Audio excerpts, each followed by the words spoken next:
Olá, bem-vindos a mais um episódio do Saúde, Conversas e Caminhos. Eu sou o Tiago Jacinto. Eu sou o Rui Amaral Mendes. Hoje vamos falar sobre cuidados paliativos, a sua formação e acesso, bem como alguns desafios éticos atuais, como por exemplo aqueles que são colocados pela inteligência artificial. E hoje o nosso convidado é o professor Rui Nunes, nascido no Porto em 1961, é um reconhecido médico português, especialista em otorrinolaringologia e professor catedrático da Faculdade de Medicina da Universidade do Porto. É o primeiro doutorado em todo o espaço lusófono da área da bioética, preside a Associação Portuguesa de Bioética, sendo o diretor dos programas doutorais em bioética e em cuidados paliativos, ambos aqui na FMUP. Ainda no campo da bioética, é diretor da Cátedra Internacional de Bioética da Unesco e presidente da Comissão de Ética da FMUP. É também membro do Conselho Médico-Legal, magistrado ligado ao Ministério da Justiça, membro da Comissão de Ética do Instituto Nacional de Medicina Legal e foi também avaliador do Centro de Estudos Judiciários. No plano nacional, destaque para o facto de ter sido o primeiro presidente da entidade reguladora da saúde e atualmente membro do Conselho Nacional de Ética para as Ciências da Vida, onde integra o Grupo de Trabalho em Ética, Inteligência Artificial e Ciências da Vida, área da Inteligência Artificial que também coordena no âmbito da Cátedra Internacional de Bioética da Unesco. Professor, então, eu começaria esta conversa com uma referência à última edição da World Conference on Bioethics, Medical Ethics and Health Law, que se realizou ano passado no Porto, em que o professor apresentou o seu livro Cuidados de Saúde enquanto um direito humano universal, sustentabilidade em saúde global. Saúde, direitos humanos, sustentabilidade, determinantes sociais, num título está aqui muita coisa, tanta coisa num título. O que é que perpassa o seu pensamento quando, como Presidente da Cátedra Internacional em Bioética da Unesco, olha para os conflitos mundiais e para as desigualdades no acesso aos cuidados de saúde?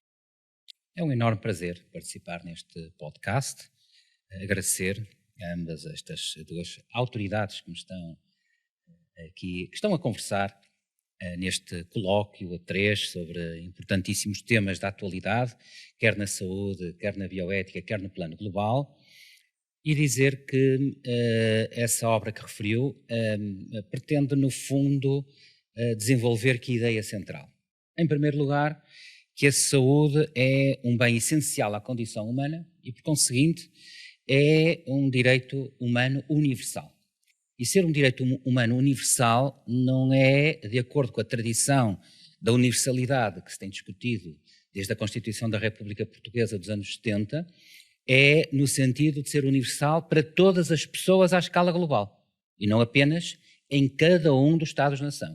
Esta, diria eu, é a grande diferença em relação a outras obras na mesma área, ou seja, considerar que é um direito humano básico, fundamental, inalienável, inerente à condição humana e que, portanto, não apenas um Estado-nação como Portugal, um Estado soberano, como os países da União Europeia ou os países desenvolvidos, tem essa obrigação, mas é uma obrigação coletiva à escala internacional, e, no fundo, mobilizarmos-nos para que todos tenham acesso à saúde, tanto na Europa, como nas Américas, como nos países asiáticos, como em África, um pouco por todo o planeta. Ou seja, uma segunda ideia central é que a saúde é um bem público global. Portanto, não há apenas um direito humano, essencial à dignidade da pessoa, é também algo que representa um bem para a própria humanidade e que, por conseguinte, terceira ideia, obviamente que tem que haver esforços concertados pela comunidade internacional, que hoje se vai designando com várias expressões, como Global Health, ou a saúde global, ou mesmo One Health, na interface entre a saúde, o ambiente, a biodiversidade, a saúde animal, etc. Mas tem que haver, no fundo, esforços concertados no plano internacional, obviamente com o reforço das competências e dos mecanismos de governação global, para que esse objetivo se possa concretizar e não seja apenas uma ilusão ou uma miragem que consta em convenções internacionais. E a ideia, do ponto de vista prático, que introduzi através dessa obra, é que, e aqui há uma divergência de fundo em relação à Organização Mundial da Saúde, é que a Organização Mundial da Saúde considera que o nível de saúde para todas as pessoas quase que é uma lei de tudo ou nada, ou é uma situação de completo bem-estar físico, psicológico, social, emocional, espiritual para todos, ou simplesmente não existe. E a tese defendida nessa obra é de que a produção da saúde e o acesso aos cuidados de saúde pode ter geometria variável e que não há nenhum problema ético de fundo se o modo como se organiza o acesso universal à saúde agora numa sociedade em concreto for e estiver indexada aos recursos que essa sociedade efetivamente puder disponibilizar. Agora, o princípio mantém-se à escala global e à escala nacional. A cada Estado, mais ou menos desenvolvido, em qualquer continente, compete-lhe organizar um sistema público, naturalmente depois, através do voto popular e da expressão popular, o modelo de sistema de saúde será adequado a essa mesma vontade, não é isso que está em causa. O que está em causa é que deve existir um sistema universal que garanta o essencial do acesso à saúde. E à comunidade internacional, nesta perspectiva de se tratar de um bem público global, compete a tarefa de ajudar proativamente e de uma forma realmente eficaz a que esses objetivos se concretizem. Um exemplo, que aliás esteve muito também na base da criação dessa obra, a disponibilização de vacinas para a Covid-19 à escala internacional. É o exemplo mais concreto que a saúde não pode ficar a cargo de um Estado individualmente considerado. Tem que haver esforços concertados internacionais, com organizações internacionais fortes e robustas, nomeadamente no espaço das Nações Unidas, mas não só. Ou seja, nessa obra, e a minha perspectiva, é de que a comunidade internacional deve mobilizar-se não apenas através das organizações políticas do sistema das Nações Unidas, mas intercruzar-se com agentes da sociedade civil, com fundações privadas, com outros players internacionais, desde que tenham todos a mesma visão de que a saúde é um bem tão relevante para todos nós, não é apenas um bem individual, todos ganhamos em que haja saúde universal para todos, em todos os pontos do planeta, ainda por cima agora com as crises migratórias por maioria de razão, e portanto faz todo o sentido que haja uma nova visão, enfim, pode ou não ser aceite, mas pelo menos é uma visão realística das relações internacionais no plano da organização e da implementação da saúde que chegue efetivamente a todos e que não seja uma miragem e que passem os anos e continuemos a ver que há enormes espaços do nosso planeta onde a saúde é basicamente uma miragem, como aconteceu, repito, com a vacinação para a Covid-19. O problema não era apenas de distribuição, era depois também o acesso real das pessoas. Foi por isso que quando se propôs que já não existisse direito de patente, percebeu-se que era irrealista, mas não era por causa dos direitos de patente comerciais. Era porque isso não resolveria a jusante o problema do acesso à vacinação para a Covid-19. Deu o exemplo das vacinas. Outro exemplo que provavelmente podemos discutir são os cuidados paliativos e o acesso aos cuidados paliativos. Também recentemente foi lançada a Enciclopédia de Cuidados Paliativos, do qual foi um dos coordenadores. Perguntava-lhe se nos podia falar um pouco sobre como é que os cuidados paliativos são abordados de um ponto de vista multidisciplinar, interdisciplinar em Portugal, e nos podia dar alguns exemplos sobre como isso acontece em Portugal. Ora bom, os cuidados paliativos são uma importantíssima evolução do sistema de saúde, uma importantíssima evolução do nosso modelo de sociedade, uma importantíssima evolução do exercício e do gozo pleno do direito à saúde, porque o direito à saúde não é apenas ter acesso às urgências de obstetrícia e aos blocos de parto, ou ter acesso aos serviços de urgência, é também providenciarmos àqueles que mais necessitam, nas fases mais vulneráveis da sua vida, de cuidados de saúde de qualidade, e Portugal deu um enorme salto, sobretudo nos últimos 10, 15 anos, nessa matéria, através precisamente da ideia de que, para além da medicina preventiva, que com certeza é muito importante, as estratégias de saúde pública, a medicina curativa, os grandes hospitais de agudos, tínhamos que desenrolar também uma estratégia para as pessoas numa fase inicial que estejam na fase terminal da vida e agora mais recentemente para pessoas que têm doenças incuráveis crónicas e já não necessariamente na fase terminal da vida. E esse salto foi um salto relativamente complexo em Portugal. Felizmente, a Faculdade de Medicina da Universidade do Porto teve a clarividência de perceber, se calhar antes de outros, que esse salto tinha que ser dado, mas não foi isento de controvérsia. E porquê? Por razões sociológicas que todos conhecemos. Ou seja, por via de regra, as sociedades do final do século XX e início do século XXI têm dificuldade em confrontar-se com o problema da morte. E nós vemos isso nas novas gerações, e não estou a falar de médicos ou profissionais de saúde, estou a falar das pessoas em geral. Têm dificuldade, e têm dificuldade a priori porque nunca lidaram com esse fenómeno. Quando eu era jovem, tive a oportunidade, enfim, pelas circunstâncias da vida, de assistir e até de tratar várias pessoas que acabaram por morrer. Mas os jovens, por via de regra, não têm essa oportunidade, porque as pessoas acabam por ser recebidas no final da vida em grandes hospitais de agudos e, portanto, acabam por falecer lá.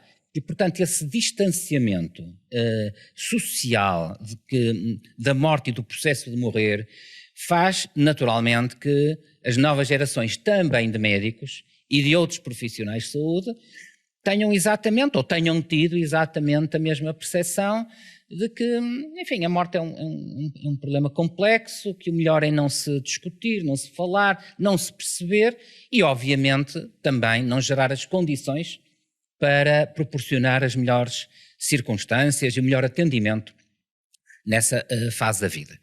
E os cuidados paliativos e o ramo médico da medicina paliativa veio precisamente ultrapassar este status quo e repito, não foi fácil. Não foi fácil desde logo do ponto de vista da filosofia da própria medicina. A própria filosofia da medicina teve que se ajustar a essa realidade. E por isso, repito, foi com alguma, para não dizer com enorme dificuldade, que as escolas médicas absorveram a importância do ensino e da investigação em medicina paliativa. Repare-se, ainda hoje não há uma especialidade médica de medicina paliativa. E, portanto, eu diria que há esse salto que temos que dar. Felizmente as escolas médicas já evoluíram nesse sentido. Hoje já há formação adequada, e depois podemos falar um pouco disso, de como é que se faz a formação em medicina paliativa, mas de facto foi uma tarefa muito complexa fazer ver a quem pensa e estrutura o ensino médico e os currículos médicos de que é um imperativo social implementarmos um ensino estruturado, pensado, cientificamente organizado na área dos cuidados paliativos e da medicina paliativa, com uma especial incidência, do ponto de vista teórico, de que a medicina paliativa e os cuidados paliativos, e talvez seja essa, porventura, a diferença entre um e outro, é precisamente que os cuidados paliativos são multidisciplinares. Portanto, faz sentido na medicina existir muito mais do que uma mera competência, uma especialidade em medicina paliativa, mas não colocando em causa a natureza holística e multidisciplinar dos cuidados paliativos. Ou seja, que se trata, no fundo, de cuidados integrados, cuidados holísticos, por uma equipa altamente preparada do ponto de vista técnico. Portanto, não é paliativista quem entende ser, é paliativista quem tem formação para o efeito. E, portanto, foi uma trajetória difícil porque custou a perceber, do ponto de vista filosófico, enfim, às escolas médicas, às faculdades de medicina, a importância desta evolução. Felizmente, esse passo foi dado. Felizmente, há hoje uma percepção muito ampla na sociedade portuguesa da importância dos cuidados paliativos e da formação médica na matéria, portanto, a medicina paliativa, mas ainda há um longo caminho a percorrer. Eu diria que estamos no bom caminho. As escolas médicas, aliás, estão a liderar esse processo, mas ainda há um longo caminho e apesar do apoio que tem havido ao longo dos últimos anos dos diferentes governos, sobretudo na última década. Tem havido um forte apoio, mas não tem sido o suficiente para que Portugal se possa orgulhar de ter uma excelente rede de cuidados paliativos, tendo nós todas as condições para o efeito. Portanto, o que é curioso é que neste momento há condições, do ponto de vista dos recursos humanos e da formação médica, para que os cuidados paliativos sejam uma realidade e um motivo de orgulho. Porque não há motivo absolutamente nenhum para que Portugal não esteja no top 10 mundial dos cuidados paliativos na próxima década. Tem que haver, naturalmente, vontade de todas as partes para que assim seja. Mas não há falta de recursos humanos, porque hoje, felizmente, temos centenas e centenas de médicos, enfermeiros, psicólogos, assistentes sociais, médicos dentistas, todos profissionais que se têm dedicado à formação a nível de mestrado, a nível de doutoramento, de pós-graduação, de competências nas ordens profissionais e, portanto, é uma questão de vontade política. E o que é mais curioso é que num ambiente de enormíssima escassez de recursos como, enfim, todos os países estão a atravessar e Portugal não é exceção, os estudos económicos demonstram precisamente que os cuidados paliativos acabam, no fim da linha, por ser uma boa opção do ponto de vista económico, ou seja, consomem menos recursos à sociedade em geral e ao sistema de saúde em particular do que qualquer outra área da medicina e da saúde. Portanto, um doente em paliativos custa menos ao contribuinte do que um doente numa enfermaria de medicina ou em cuidados intensivos. Portanto, há, sobretudo, as razões de princípio de providenciarmos cuidados humanizados, de proximidade, com compaixão, com empatia aos doentes, repito, na fase mais dramática das suas vidas. Mas, para além disso, do ponto de vista da gestão e da economia da saúde, não há razão objetiva para que não haja a sua implementação. Temos as estruturas, temos os recursos humanos, temos a vontade política, só falta executar. Professor, eu utilizava um bocadinho aquilo que, ao ouvi-lo, utilizava aquilo que acabou de dizer, quase como deixa, porque ao ouvi-lo não consigo deixar de pensar em algo que está explanado no último plano estratégico para o desenvolvimento dos cuidados paliativos, para o biênio de 2023-2024, em que numa análise que eles fazem das fraquezas da estratégia de implementação, são identificados dois aspectos. Um são as desigualdades geográficas, não é?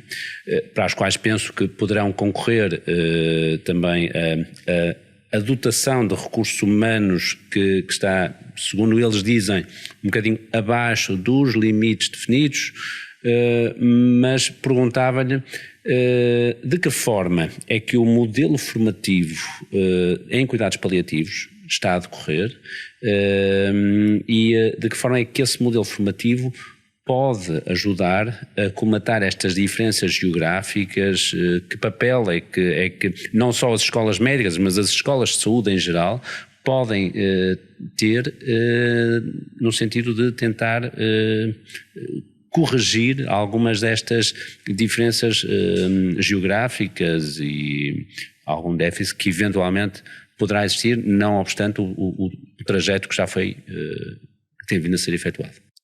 Ora bom, Portugal tem um problema crónico e não gosta de planear estrategicamente.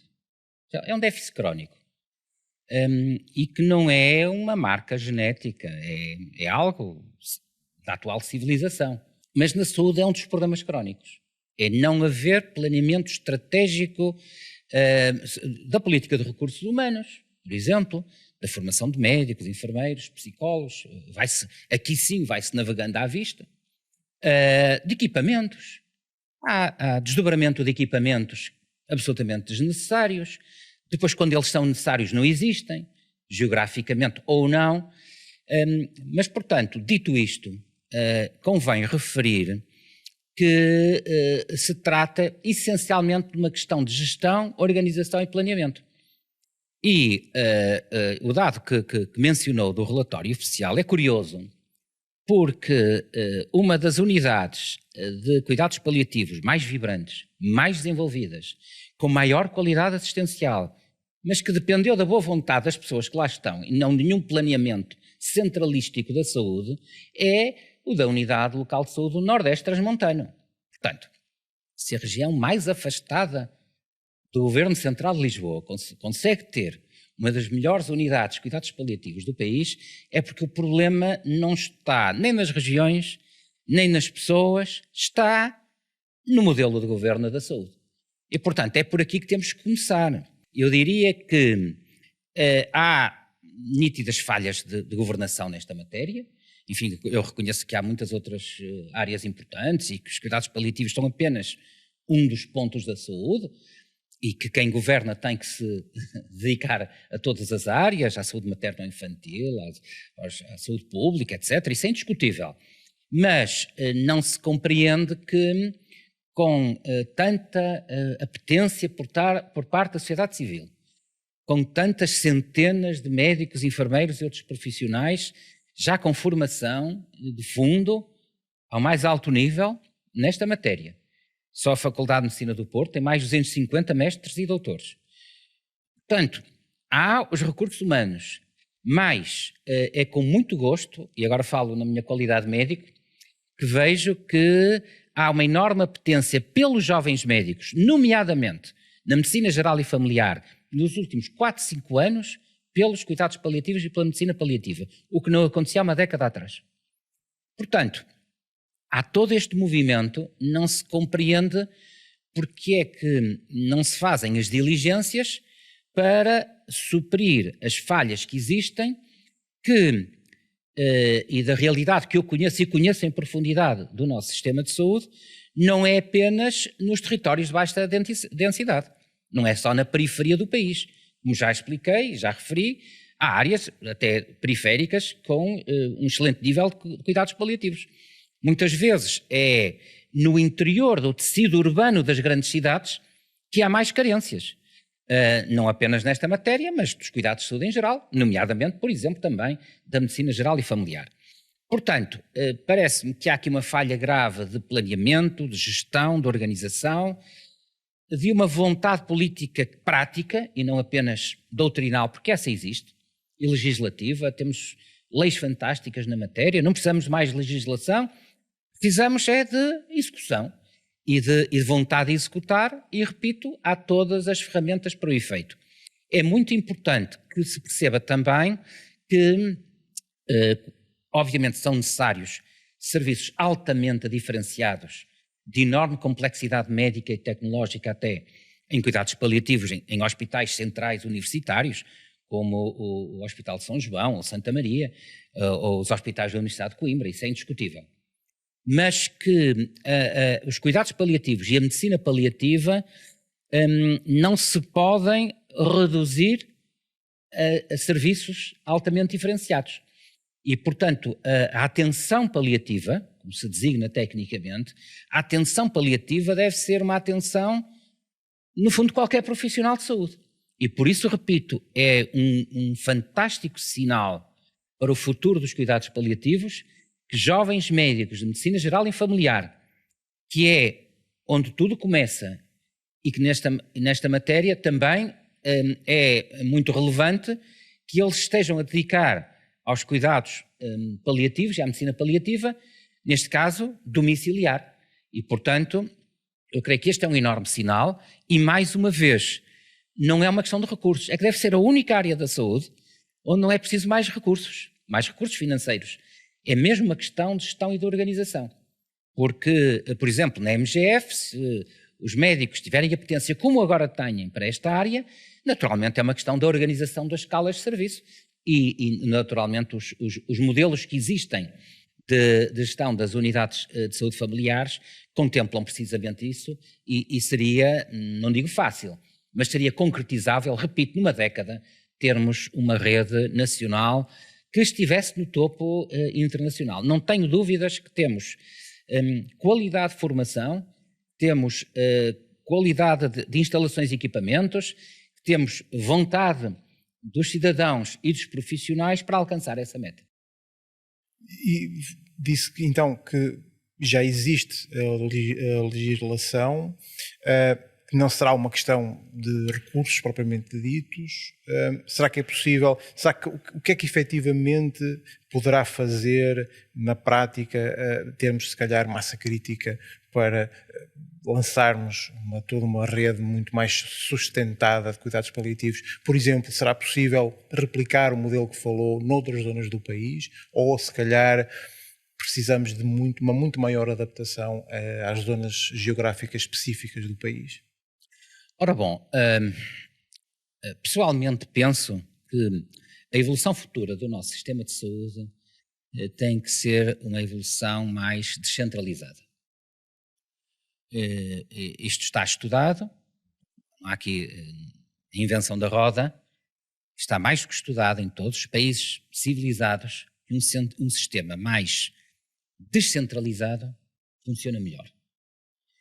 E eu espero que no futuro essa descentralização aconteça, e essa descentralização será, obviamente, de primeira relevância para o Serviço Nacional de Saúde e o sistema de saúde em geral no seu conjunto, mas também será muito relevante para os cuidados paliativos.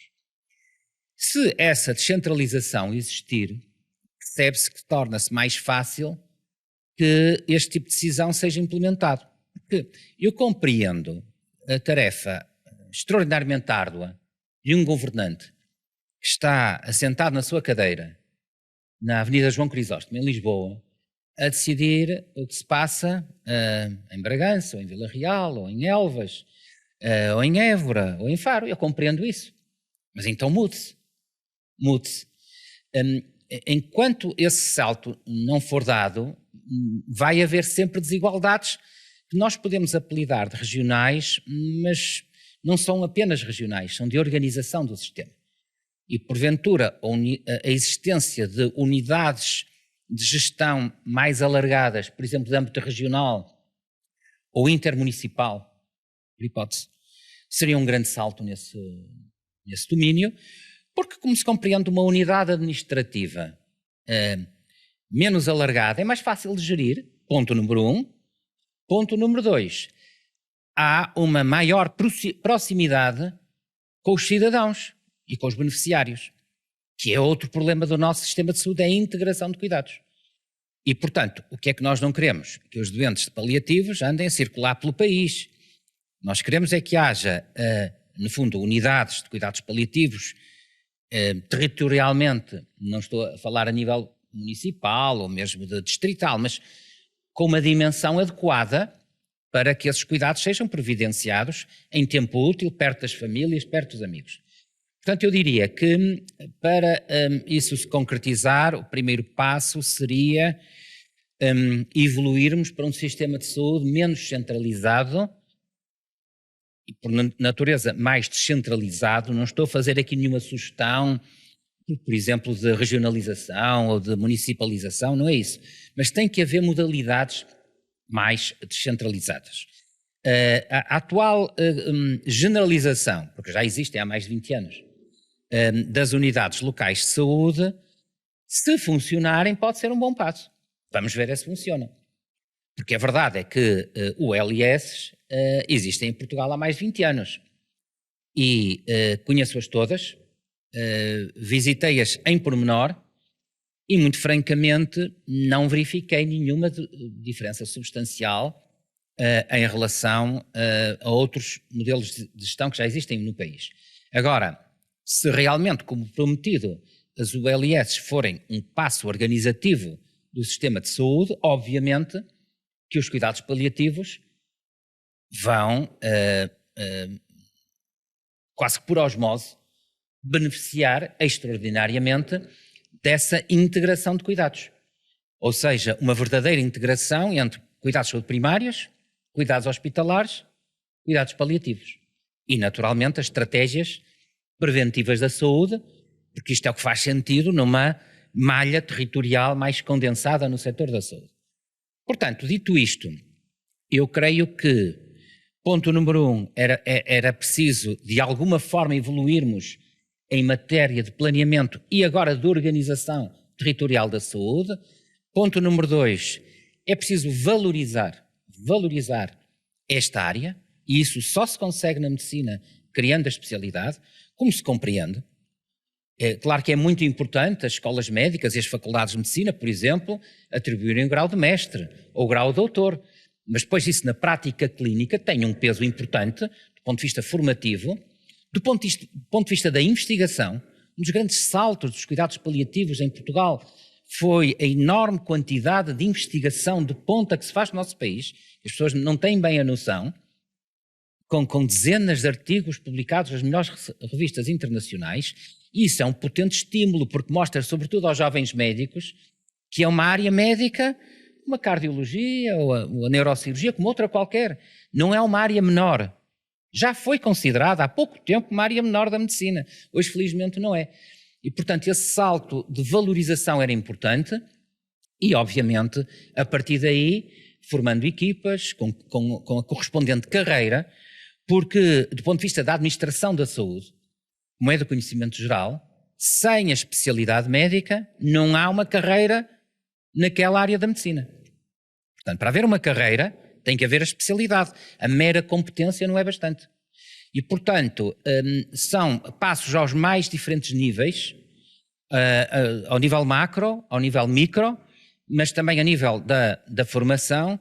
E repito, eu estou plenamente convicto que se vai chegar à conclusão de que temos tudo para que isto seja concretizado e que não temos que perder mais tempo. Eu repito também, eu compreendo que o sistema de saúde tem muitos problemas e que este é apenas um deles, mas nós podemos andar e conversar ao mesmo tempo. Ou seja, podemos fazer várias coisas ao mesmo tempo. Não vamos dizer, bom, porque há problemas nos serviços de urgência ou nos blocos de parto, vamos deixar os outros para uma segunda fase. Não. Portanto, eu creio que há todas as condições para que seja um enorme fator de orgulho, sobretudo para a nossa população, e da mesma forma seria um excelente ex-libris para apresentarmos internacionalmente.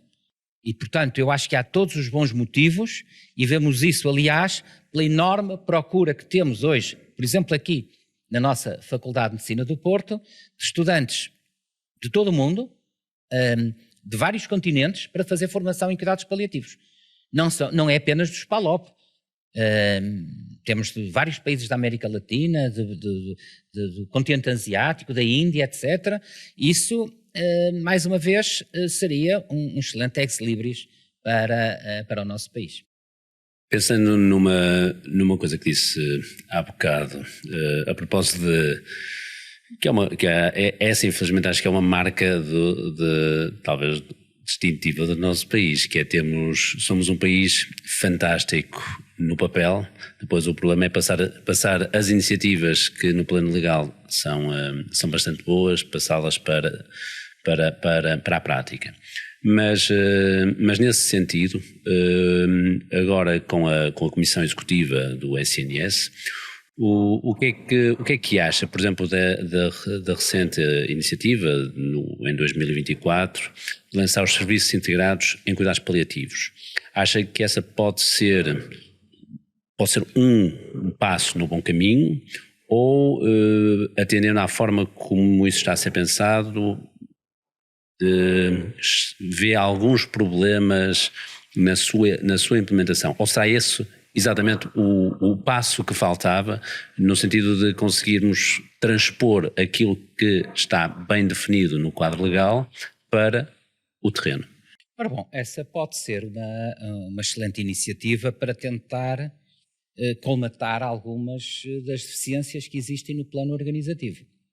Agora, não restem dúvidas de que a integração é, de facto, o problema central da atual falha dos cuidados paliativos em geral e de grande parte do sistema de saúde.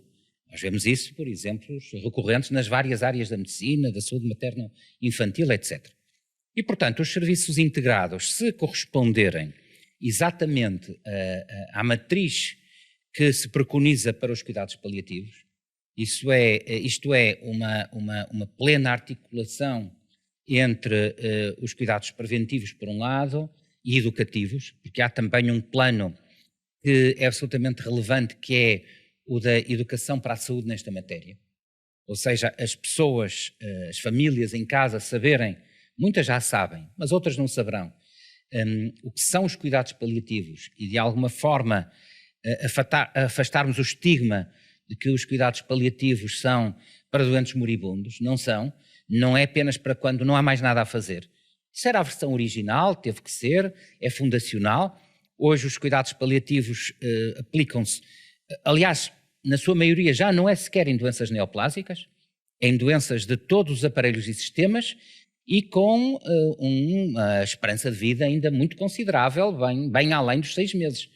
E, portanto, eu diria que uma primeira nota nesse contexto é formar melhor, desde logo os profissionais de saúde e os médicos, que muitos ainda têm ideias erradas e preconceições falsas na matéria, mas a sociedade em geral, de que os cuidados paliativos são cuidados de acompanhamento humanos, globais, por profissionais altamente competentes e não propriamente antecâmaras da morte. Portanto, eu diria que a integração também implica este tipo de atividade formativa e de literacia em saúde e literacia para os valores, porque isto não é apenas literacia em saúde da nossa população. Implica também, depois, que haja uma integração adequada, repito, de toda a atenção paliativa. Porque a atenção paliativa é algo que qualquer profissional de saúde, mesmo não médico, deve providenciar caso seja necessário. Portanto, é uma atitude, é uma filosofia profissional, quase uma filosofia de vida. E depois, obviamente, integrar os diferentes patamares do sistema de saúde. E dessa forma, integrando adequadamente, primeiro os cuidados de saúde primários, depois com os cuidados de saúde hospitalares. Cuidados de saúde hospitalares, de acordo com a visão mais moderna e também com a legislação nacional, não compreende apenas serviços altamente especializados. Repito, esses serviços são para hospitais também eles altamente diferenciados. Agora, tem é que haver cuidados paliativos, equipas intra-hospitalares, cuidados paliativos, de modo a que tudo isto, no fundo, funcione como um relógio suíço. E isso é o que não tem funcionado. Pode ser agora com a transição digital que passa a funcionar. Mas, mais uma vez, é preciso também aqui uma alteração cultural importante, porque essa integração, se não for digital, não vai acontecer. Eu recordo-me, ainda há poucos anos atrás, 3, 4 anos atrás, o regulamento, que felizmente depois acabou por não ser aprovado, de transferência de doentes no SNS, ainda era como quando eu tinha 20 anos de idade, ou seja, pelo telefone ou por uma carta escrita à mão pelo médico.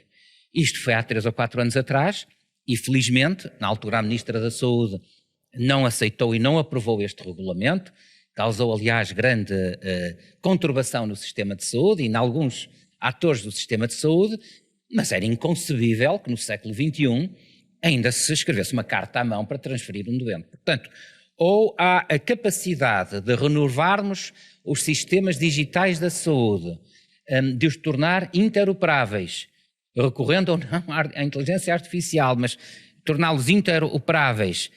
E aqui também tem que haver alguma pedagogia, por um lado, junto dos atores da saúde e os profissionais de saúde, e por outro lado, também um reforço dos sistemas digital de proteção da privacidade individual e dos dados pessoais. Mas tem que haver também alguma integração com o restante sistema de saúde, que não seja apenas o Serviço Nacional de Saúde. Ou seja, não é concebível nos dias de hoje que um doente que é atendido, pelos motivos que forem, num hospital de uma misericórdia, ou do terceiro setor, ou até num hospital privado, depois fica alheado do Serviço Nacional de Saúde se carecer de cuidados paliativos. Portanto, tem que haver uma nova atitude e esses serviços integrados, mais uma vez, têm que sair do papel e têm que corresponder também a uma visão diferente e desempoeirada, moderna, do século XXI, porque acho que o que todos queremos é bons cuidados de saúde para as pessoas. Tem que haver uma integração dos organizacional, mas também de paradigmas, integrar certos paradigmas no plano formativo e haver uma integração mais holística, digamos, dos cuidados paliativos. Porque um dos pontos que falou é realmente a componente da família e a importância do núcleo familiar também, e não só no aspecto da educação para a saúde, mas também no aspecto do Estatuto do Cuidador Informal. Finalmente temos o decreto que o define. Na sua opinião, qual é a importância do cuidador informal? O que é que falta fazer ainda para o cuidador informal ter um papel mais ativo neste processo? Ora bom, a aprovação de legislação, que já vinha sendo aprovada ao longo dos anos, mas agora muito recentemente sobre o Estatuto do Cuidador Informal, é obviamente um grande passo para a nossa sociedade. Mais uma vez, a pergunta que qualquer pessoa coloca é porque é que demorou tanto tempo? Mas é um grande passo por vários motivos. O primeiro refere-se à situação sociodemográfica, de certa forma lamentável, do nosso país. É evidente que, se por um lado o envelhecimento da população é um indicador civilizacional, portanto só as sociedades que evoluem no plano do pleno desenvolvimento humano é que envelhecem, e portanto obviamente ninguém está à espera que os portugueses e as portuguesas deixem de envelhecer, não, vão envelhecer mais e até mais tarde. Seria um retrocesso civilizacional se isso não acontecesse. Mas por outro lado, já no plano, em primeiro lugar, da natalidade, em segundo lugar, da organização da família, aqui podemos fazer mais e melhor. Podemos fazer mais e melhor. Podemos fazer mais e melhor com políticas de apoio genuínas à natalidade. Tem sido feita alguma coisa, mas de uma forma manifestamente insuficiente. Portugal é um dos países do mundo onde há menos nascimentos por ano, relativamente à população. E isso naturalmente tem a sua razão de ser, mas não é a falta de vontade dos casais ter filhos. Esta questão é central. Em Portugal os casais querem ter filhos, ao contrário do que acontece noutros países, por exemplo no Norte da Europa. A questão está em que não têm condições, desde logo económicas, para fazê-lo da forma digna e diligente que quaisquer pais desejam para os seus filhos. Portanto, essa é uma questão absolutamente central e, naturalmente, com uma natalidade muito baixa, não se está à espera que a estrutura tradicional da família de apoio aos doentes crónicos e aos doentes idosos possa ser aquela que era há 40 anos atrás. Por outro lado, a realidade da integração europeia e também a evolução das novas gerações faz com que elas tenham uma visão muito acrescida da mobilidade. Portanto, quando nós julgamos que os jovens portugueses imigram porque não têm condições de trabalho, isso é só parcialmente verdade. Muitos imigram porque o espírito identitário fomentado hoje no interior da União Europeia é no sentido dessa mobilidade. Aliás, um dos pressupostos para a criação do projeto integrador da União Europeia foi precisamente a liberdade de circulação, não apenas de bens, serviços, capitais, mas de pessoas. Portanto, não vamos esperar que os jovens portugueses agora, subitamente, só porque têm melhores condições de vida, deixem de procurar outras realidades. Isso vai continuar a acontecer enquanto o projeto de integração europeia se continuar a aprofundar. Em terceiro lugar, e obviamente com toda a naturalidade, mais uma vez também só porque por tardio, hoje a mulher tem o seu justo papel no mercado de trabalho. E não vai ser diferente. Era um péssimo sinal se também retrocedêssemos nessa matéria. A conjugação destes e outros fatores, claro que por economia de tempo estou a limitar-me a estes, faz com que os cuidadores familiares, digamos assim, de certa forma não tenham condições para prestar o apoio que prestavam no passado. E, portanto, eu creio que há duas coisas a fazer. Uma delas é dar as condições, não para retornar ao passado, como é evidente, mas para que, enfim, as famílias continuem a reconhecer-se em si próprias, valorizar-se a si próprias, como acontece, por exemplo, nos países orientais, onde a família nuclear, qualquer que seja a família, não interessa ao caso, é e continua a ser o pilar do desenvolvimento social, e existe uma responsabilidade muito séria dos mais novos em relação aos mais velhos, não é só dos pais em relação aos filhos. Portanto, é preciso também aqui aprofundar um pouco este quadro de valores e de referências, mas, por outro lado, dar as condições, e o Estatuto do Cuidador Informal foi um grande passo para, precisamente, que quem aloca uma parte do seu tempo, muitas vezes deixando até de trabalhar, e, portanto, de ter uma remuneração compatível com um estilo de vida digno e responsável, que veja essa situação publicamente, simbolicamente, legalmente e financeiramente reconhecida. Pensando agora mais numa perspectiva de investigação, de qual o enquadramento bioético que vê para as áreas da inovação biomédica, particularmente quando esta está aplicada, seja às fases terminais de doenças oncológicas ou mesmo a doenças crónicas. Qual é que acha que deve ser o enquadramento bioético que deve ser dado à inovação biomédica nestas áreas clínicas? Ora bom, a ética da ciência em geral é complexa.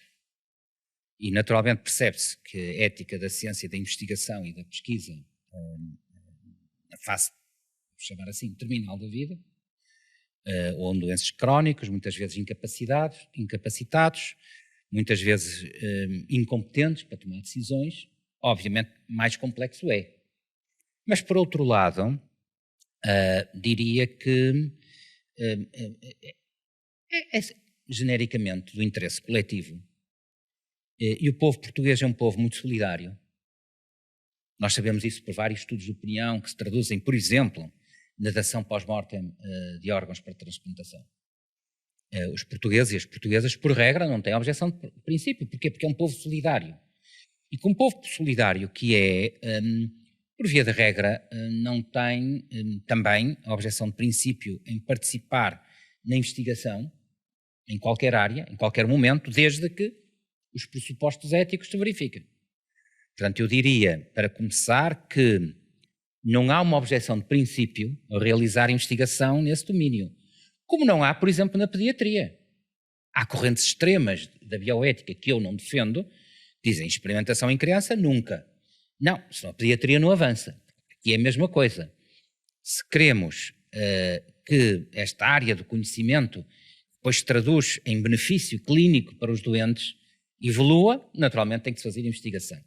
O que tem que haver é mais cautelas.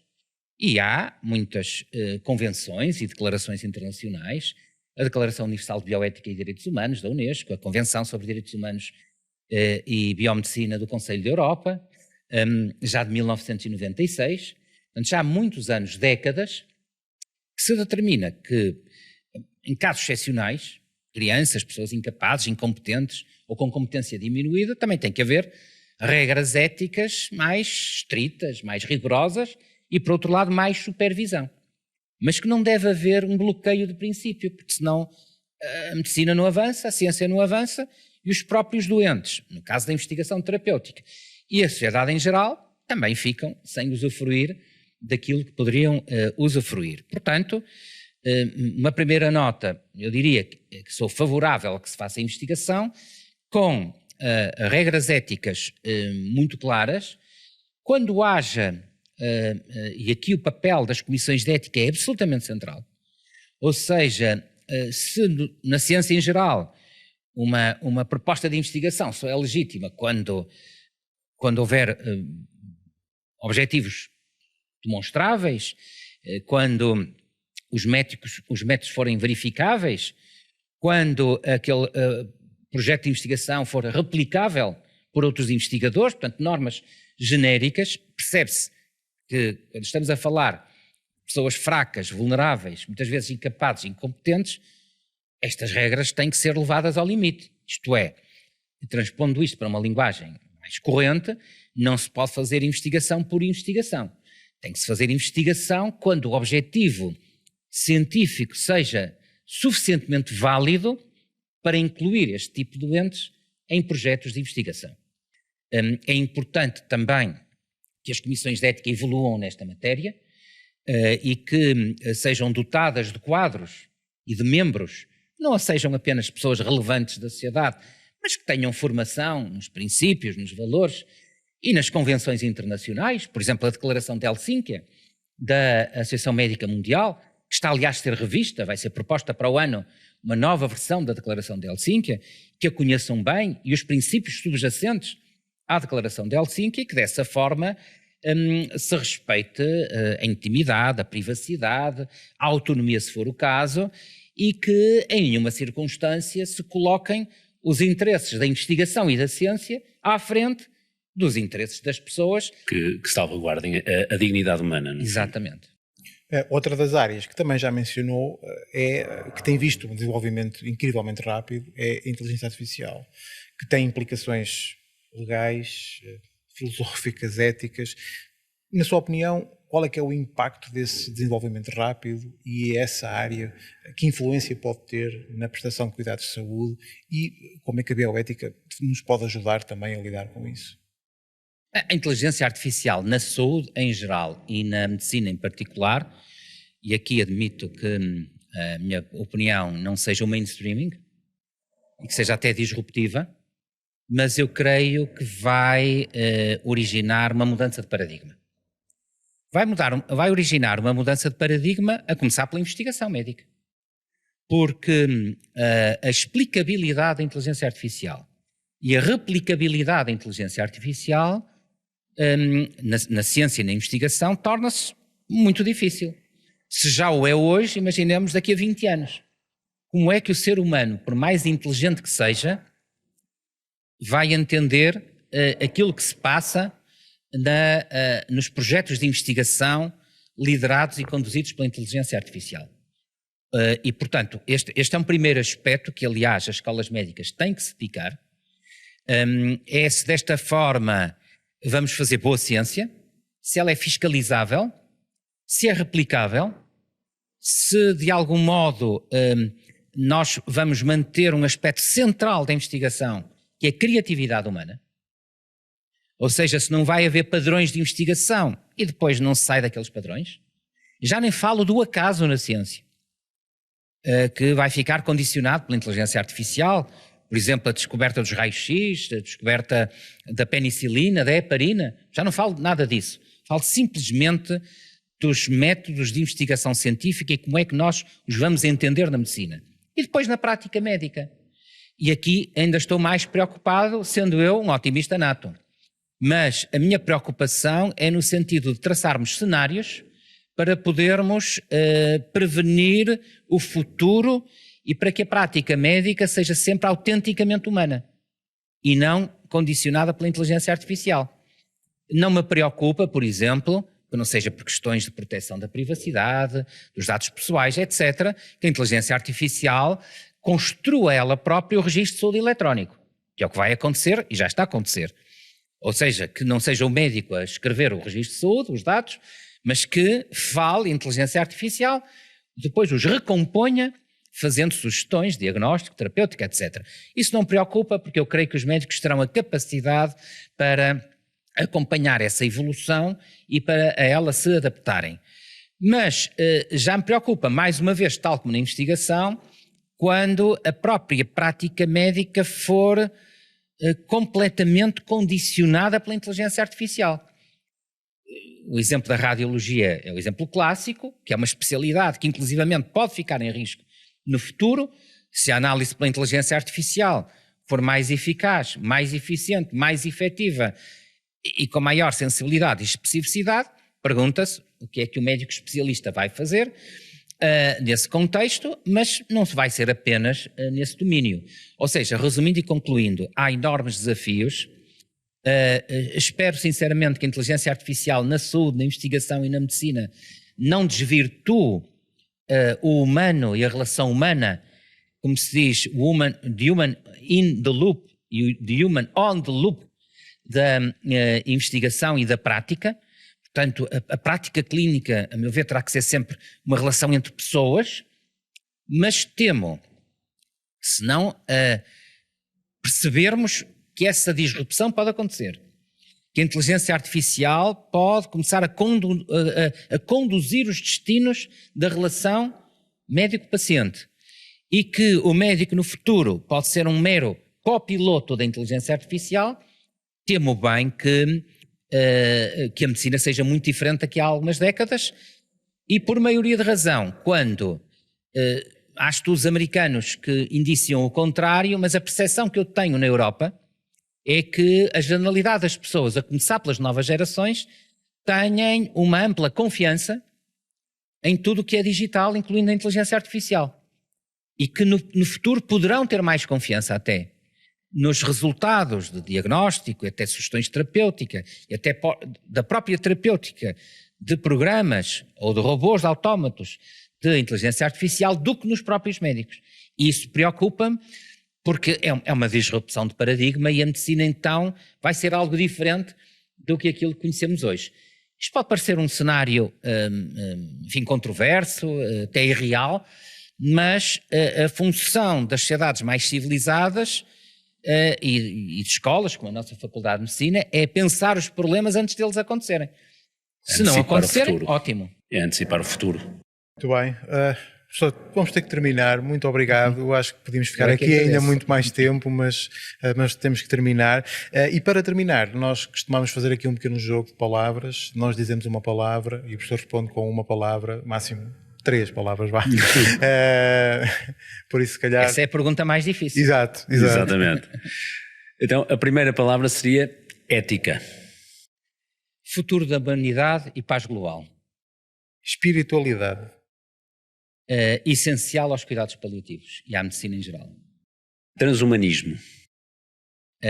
O futuro que é inevitável para a condição humana e tem que ser devidamente supervisionado, nomeadamente na interface entre a genética e a inteligência artificial. Direitos humanos. Uma inevitabilidade se queremos uma convivência pacífica dos diferentes povos da humanidade. Saúde global. Outra inevitabilidade se queremos que o mundo que vamos deixar às gerações vindouras seja melhor do que aquele que temos hoje. Sustentabilidade. Um imperativo se queremos que o ambiente que hoje nos rodeia tenha características similares daqui a algumas décadas, de modo a que, mais uma vez, as novas gerações tenham orgulho nestas que agora estão a construir esse futuro. Um livro. Os Maias, de Eça de Queiroz. Um filme. Um filme... agora tenho que pensar. O It. Uma preocupação.